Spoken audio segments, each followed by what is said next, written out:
ఈ రోజున శత్రువైన సాతానుడితో పోరాడటానికి నువ్వు ఎవరికో తెలియాల్సిన పని లేదు, నిన్నెవరో తెలుసుకోవాల్సిన పని లేదు.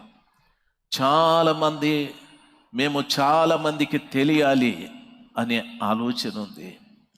చాలామంది మేము అనేకులకి తెలియాలి కాదు, అనేకులు మమ్మల్ని తెలుసుకోవాలి. మేమెవరో చాలామంది తెలుసుకోవాలి. నేను ఇంటర్నేషనల్ స్పీకర్, లేకపోతే నేను పెద్ద స్వస్థతావరం కలిగిన వ్యక్తి, లేకపోతే ఈ పట్టణంలో నేను ఒక పెద్ద మందిరాన్ని కట్టిన వ్యక్తి, లేకపోతే మా మందిరానికి 1,00,000 మంది ఆరాధనలో కూడుకుంటారు. అనేక మందికి తెలుసుకోవాలి, అనేక మంది నన్ను తెలుసుకోవాలి అనే ఆరాటం కలిగిన మనుషులు చాలామంది ఉన్నారు. వాడు గొల్యాతు మీదికి వెళ్ళటానికి వీలు కాదు.